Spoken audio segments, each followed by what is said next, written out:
Saltwater survival. One day, you wake up on a beach, with no memory of how you got there. With no civilization in sight, and the sun beating down on you, you'll need to find a water source fast. Of course, there's the sea, but salt water's no good. Luckily, you find an abandoned shack, which contains some handy items. There's a large, empty, paint can, another smaller can, a baseball, a roll of aluminium foil, an old pair of sneakers and some other assorted items. Which one of these additional items will be most useful, when combined with the previous items, in obtaining drinking water and solving this survival riddle? A. An old sponge. B. A plastic bag. C. A handful of tiny pebbles. In this context, the sponge is useless. The pebbles may have some use in building a filter, but you're still going to be left with salty water and you're on a beach. Surely, they can be found lying around elsewhere. That leaves the plastic bag. You can fill the larger paint can with seawater, until it reaches about halfway up the side of the smaller one, which sits inside. Leaving the setup in the sun, water will evaporate and condense on the plastic bag. From there, the indentation will guide it to drip into the smaller paint can. Voila, you've got a little supply of drinkable water. Losing your cool. Even with water, this beach is far from a vacation. The temperature skyrockets to 110 degrees Fahrenheit, and even the shade inside the shack is too hot to handle. You need to cool down. Some nasty sunburn takes going back into the sun or sea off the cards. As for peeing on a rag, dehydration has plugged the taps, so to speak.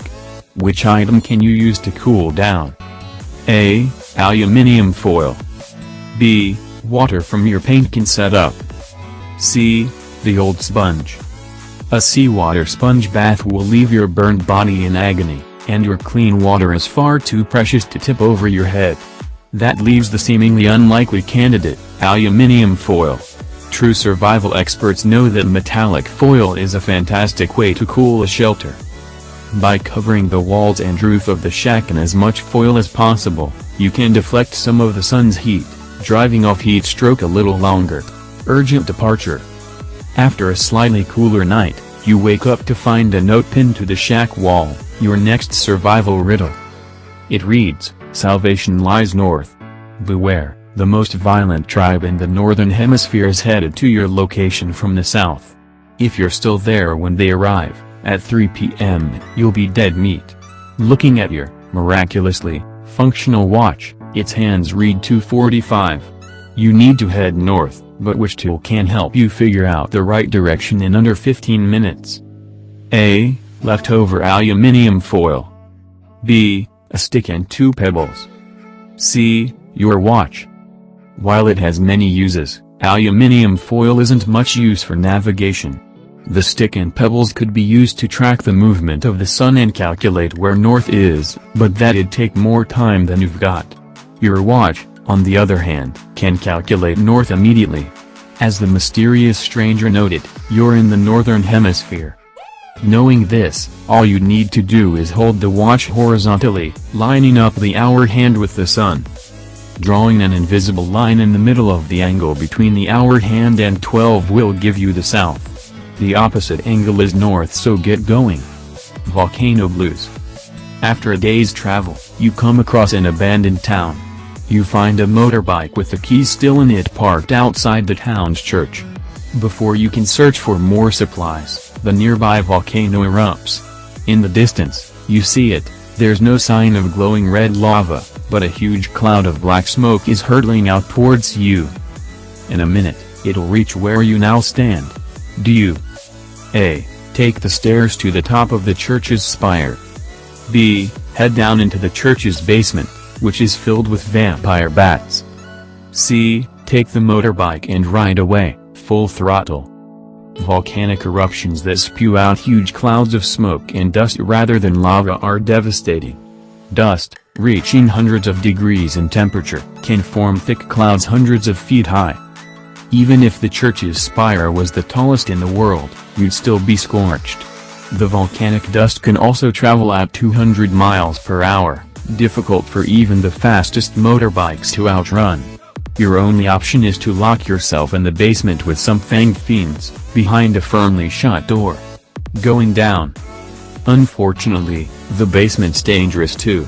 The room's quickly filling with dust from outside, making it hot and hard to breathe.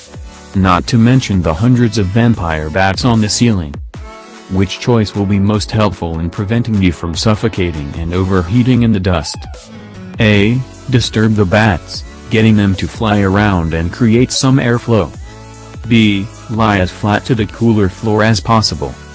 C. Take your shirt off, hoping the bats don't bite you and give you rabies while you cool off. Waking the bats probably wouldn't harm you, seeing as vampire bats are much safer than their reputation suggests and only 0.5% of them carry rabies. But creating an airflow of the same dust-filled air won't help you. Lying on the cooler ground might be comfy, but the dust will still choke you out before you know it. Taking your shirt off would be much more than a striptease. You could actually hold it over your mouth and nose to act as a filter, reducing the amount of dust being inhaled. A nasty fall. By some miracle, you find a secret passage in the basement and escape the dust. You enter a cave and stumble into a subterranean river, which carries you off. Eventually, you fall down a large waterfall, into a much deeper underground river, surrounded by rocky cave walls on both sides.